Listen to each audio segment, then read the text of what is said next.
Hello everybody, Frank Raffele here. Welcome to the first live Facebook video that I'm doing. We're talking today about how to increase BNI referrals. What I'm going to do is do about a 15-minute session and then take the last 10 or 15 minutes to answer any questions you might have in terms of that. So I want to start with, when we talk about increasing your BNI referrals, I think the most important thing to think about, to remember about that, is that first you need to know what you want in your business. What we have to understand is that in BNI, okay, in BNI, what you have to understand is that BNI is just an overlay for your business. If you really want BNI to work effectively for you, then the first thing you have to do is know what you want from your business. So let's say in the next 12 months, what are your goals? What do you want to achieve in your business? What I mean by that is, one is in terms of sales, and obviously the revenues that you want in terms of your business in the next year. But then also, how do you want to get to that revenue? So let's say, for argument's sake, you said, I want to make $100,000 in sales. So my question is, what products or what services do you have that's going to allow you to make those sales? And some of us, we have a lot of products, some of us have a lot of services, some of us have a few. What you have to do is break down the products and services and really look at how many of each do you want to sell to equal that $100,000. You know, and it's going to depend obviously on your ticket items. Some of you have $50 ticket items, $500, $1,000, $5,000. So there's different ways you can go about getting there. And that's what you want to really kind of look at, is how do I go about creating that money that I want to make in my business? So basically, it's having a little business strategy or a business plan together to understand what you want to do. Because if you're not clear on the sales that you need and the type of sales that you need and the target market that you have to go after, then it's going to make BNI harder to help you.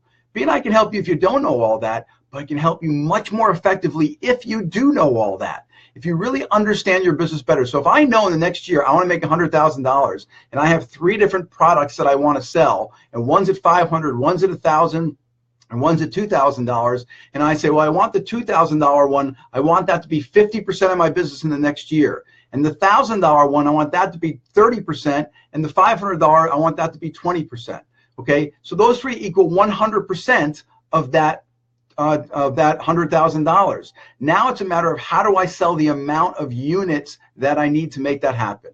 So if you know that, then in your head, you're much clearer on the product, the service, the target market you're going after, the number of units that you have to sell, and now you can come to your BNI chapter and make it work for you. So here's the second thing I want to talk about is how do you want BNI to help?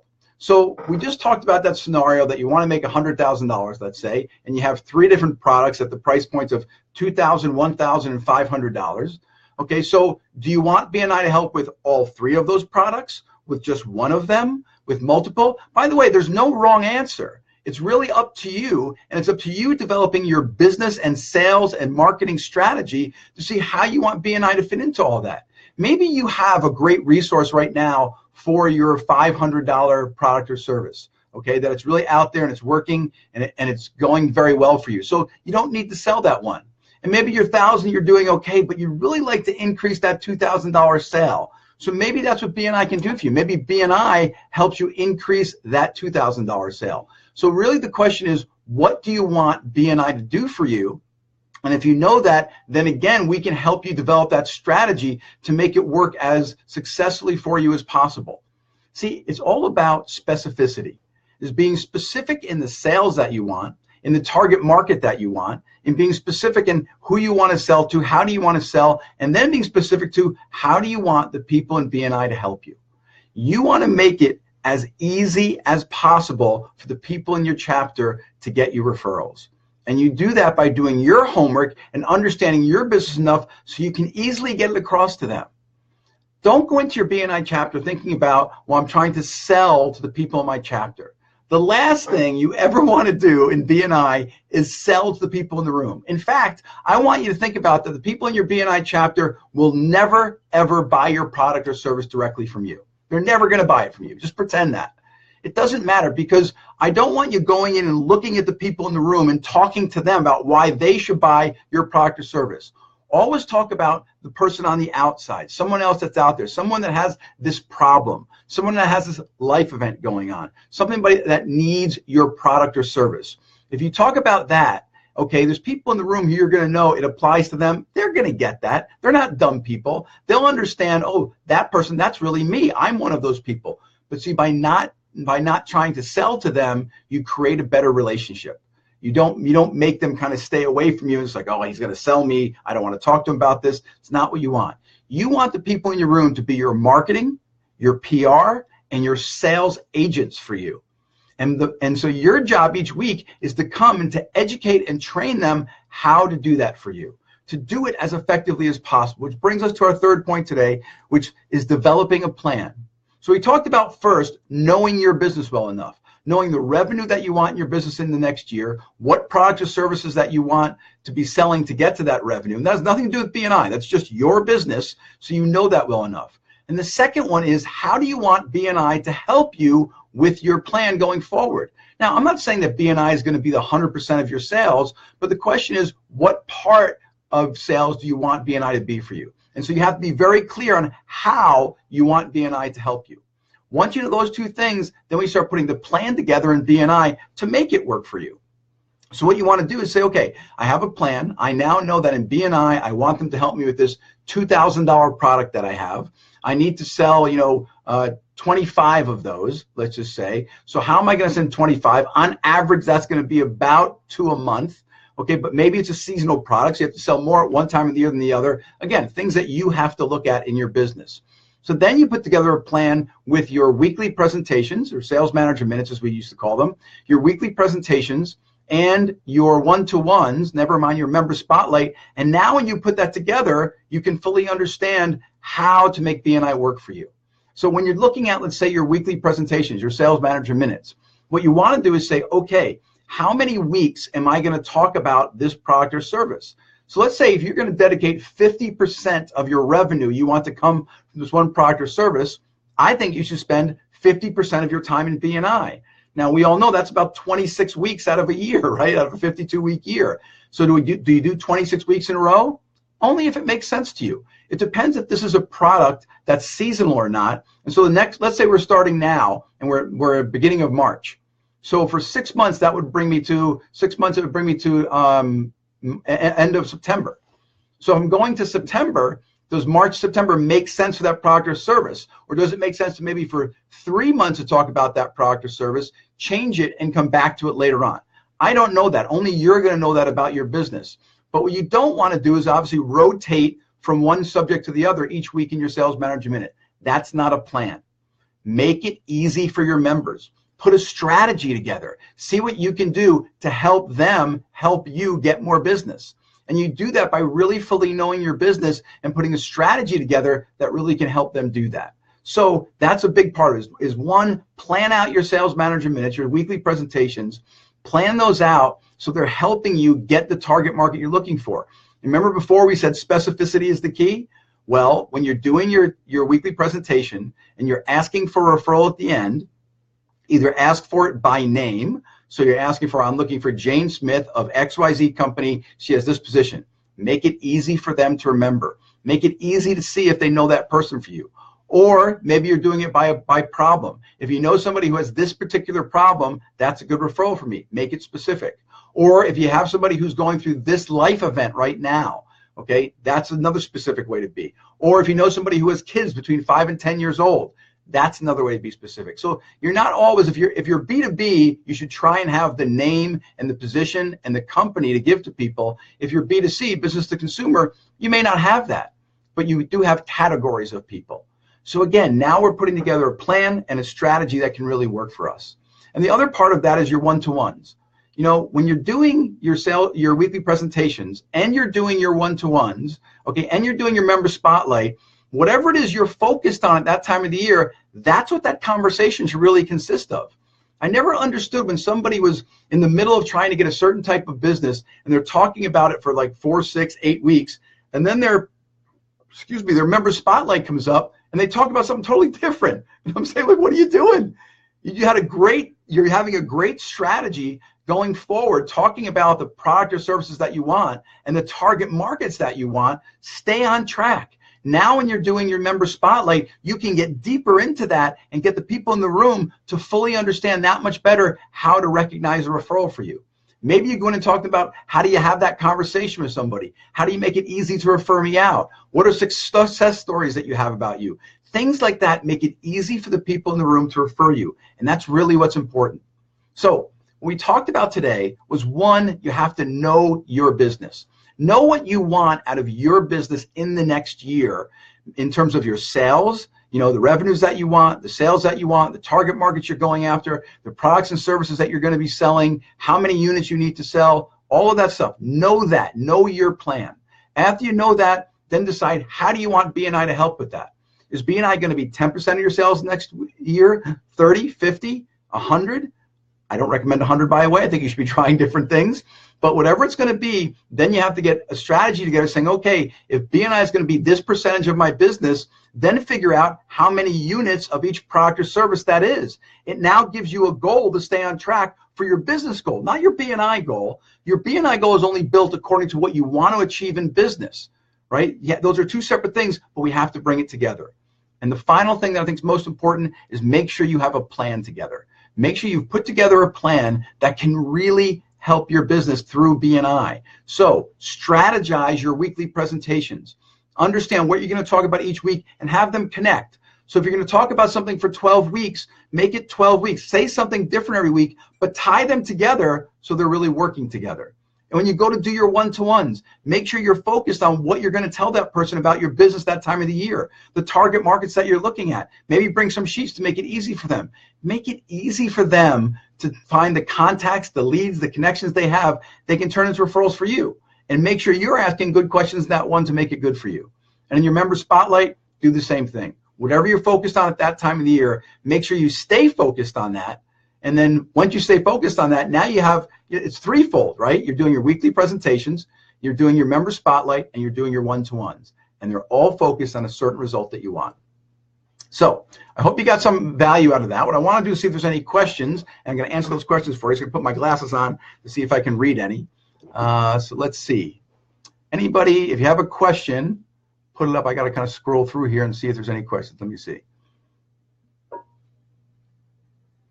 Okay, it says you can't build an empire on one tier of referrals, but you can with tier 2. Yeah, that's a great from Brandon Soba, and I think that's a great point. And I appreciate that. Is to understand that when you're looking about referrals in your chapter, tier 1 referrals is what I also call me referrals, right? Is referrals from the chapter, from people in the chapter, and that's fine. People in the chapter, hey, their money's as good as everybody else's. But if BNI were about the people in the chapter, I believe if that's what we were doing, your membership would be good for maybe 18 months, and then you'd be done. But the idea is when we say Business Network International, the network we're talking about is not the network of people in the room. In fact, the network we're talking about are the networks outside of the room. It's the networks every single member in the room has outside. That's what we're looking to tap into, where we get to those tier 2 and tier 3 referrals. So great point, Brandon. Thank you so much for bringing that up. What else do we have? Let me see. Hi to a couple of people out there. Thank you. Let me see what other questions there are. If you have a question, put it in there so I can find it for you. Okay. You say make it easy, from Howard Gershman. You say make it easy for the people in my chapter to know what I'm looking for. Do you have something to make it easy for me to figure all that out? So if I'm understanding the question correctly, you're saying I want to make it easy for them, but how do I make it easy for them? What do I do? Yeah, I guess, and the best example I can give is, let's say, from a business-to-business example.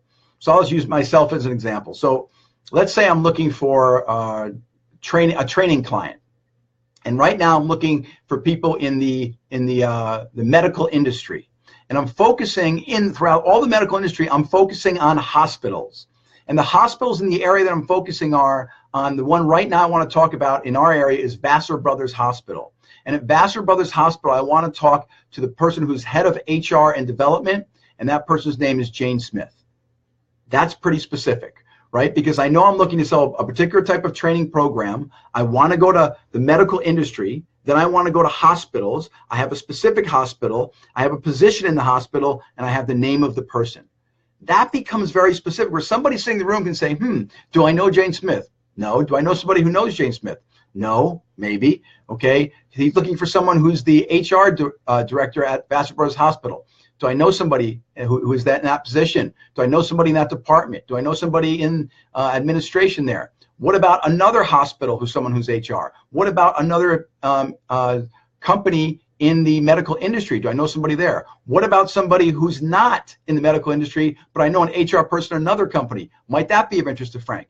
Yeah, of course it's going to be of interest. I'm just telling you this week one of the areas I'm looking to focus on. If you come to me and say, hey, I know an HR person at a auto dealership, sure, I'd be willing to talk to them. Maybe they want me to do training there as well. So by being as specific as possible, you're making it as easy as possible for the people that are out there. So, and I'm going to answer a couple more questions, but the next time we do a Facebook Live program, we're going to talk about the specificity and creativity and how the two of those have to work together. So thank you, Howard, for that question.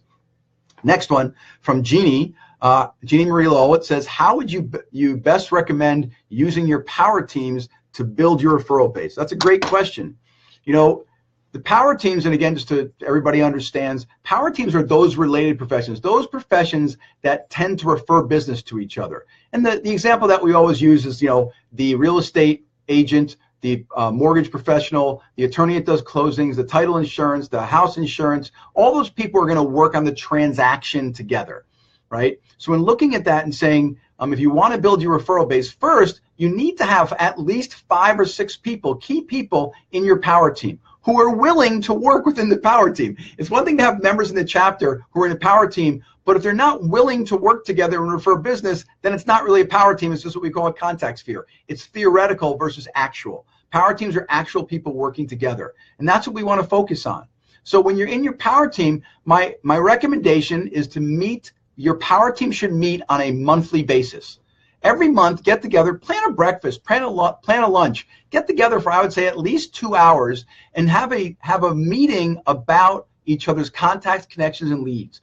Go through and really talk about who you're looking for at this time of the year. In the next 30, 60, 90 days, what is the client base you really want to bring in? Who are the prospects you're looking for? And then what we can do in the power team is mine our databases for each other. Who are the contacts, the connections, the leads that I have that are going to try and get you in there? Now understand, when you're doing a power team meeting, it's not about having referrals for each other.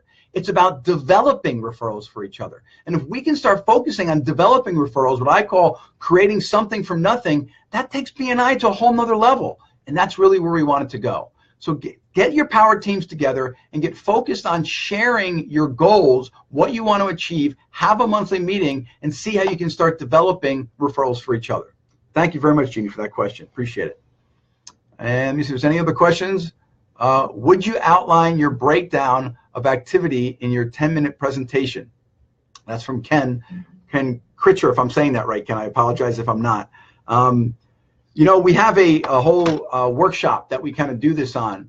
And I think it depends on a couple different factors. One is how many have you done so far, meaning how long have you been in the chapter? It depends on how big your chapter is, right? If you're a smaller chapter, you may be presenting a few times a year. If you're a bigger chapter, maybe you're presenting twice a year and maybe even just once a year, hopefully twice a year in terms of that. Also depends how long you've been a member in terms of what you've covered before, what time of year it is, what you're trying to get across at that time. Because again, if you're working the strategy, it can be, you know, very different. So there's different elements that go in. I'm not going to give you one specific way to do it, but obviously you want to start with them either doing a little introduction to you when they first bring you in, and you want to tell them something a little personal. Tell them a funny story, get people kind of started, tell them something about you, kind of that something nobody knows, or explain one of the things that the speaker intro kind of touched on and made everybody laugh, kind of go from there. And then I love when people kind of talk about why do they do what they do? Why do they love what they do? And then they tell me specifically what they're going to cover that day in terms of that. And then really it's about what problems you solve. That's a really important piece. Because please understand that nobody has ever bought anything unless it was to solve a problem. So if I know what problem you solve for people, it's easier for me to recognize it. So if you tell me the problems you solve, and then if you tell me how to recognize those problems when I'm out there in regular everyday life, what are things people may say? What are things I may hear? What are things I may see that make me think of, oh, that would be a good referral for you? Now you're really educating me and going through that. Then maybe tell me a success story. a case study of something that you've done, a person you've worked with, and they had a problem, you resolved the problem, and what that really meant in the end. So that's a great way that if you give me a success story, then when I go to talk to somebody, I'm going to regurgitate that success story, and I have something great to say about you. If you've won any awards, things along those lines, that's great. And then at the end, what's really a referral for you right now? What are you really looking for in that in the next 60 or 90 days? And get people focused on that for you.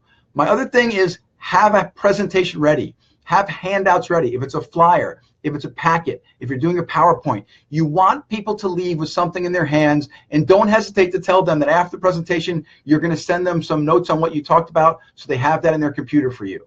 So there's all different ways to do it. I just tried to give you something kind of general, but it depends on different factors of where you are with your presentation and what you're trying to do with it. I hope that helps, and I hope I answered the question well for you. Thank you, Ken. All right. Well, hey guys, if there's any other questions, go ahead and put them up. But first off, I appreciate you all really being here. And I think the value of something like this is by just taking, 20 minutes to a half hour out of our day to learn one or two things that can help us. I think it can be really valuable. And I think the greatest value is not what I'm sharing, it's the questions that you ask. Because when you ask a question, the other people on the line, they maybe think the same question, or even more valuable, they may have not thought of that question and said, wow, I never even thought about that. And now they're getting something more valuable out of it. So we can share these little tidbits and bits of BNI, but by being here and sharing, we really get something out of this going forward with that. So, and what I'd like to know from you, if there were 2 or 3 topics you would really like to see me cover over the next few months when I do these, let me know what those are, and I'll kind of put a little calendar together of the Facebook Live events that I'll be doing and what I'll be covering in those. I mean, I have an idea of what I want to do, but if there's something that you think maybe I'm not in your head, so I may not be right. So I'd love to hear what you have in mind in terms of going forward. Okay. Oh, and Ken said, brilliant. Thank you very much. You're welcome, Ken. Hey guys, again, it's about almost 25 after 3 now. Thank you so much for being here today. Please give some feedback if you can. Make some comments. If you see this, and I guess you'll see it after, let's share this with people. If you don't mind, if you like it, and you can share it with people in your BNI chapter that wherever they might be. It'd be great if we get more and more people to come to this, because when we get more people to come, we get more questions, and you guys can network as well that way. So thank you so much. Have a wonderful rest of the day. And for those that don't know, we just had a big storm here in New York, so luckily we didn't have a power outage. Hope everybody's doing well here and anywhere across the country where you joined us. Thank you so much for being here, everybody. Take care.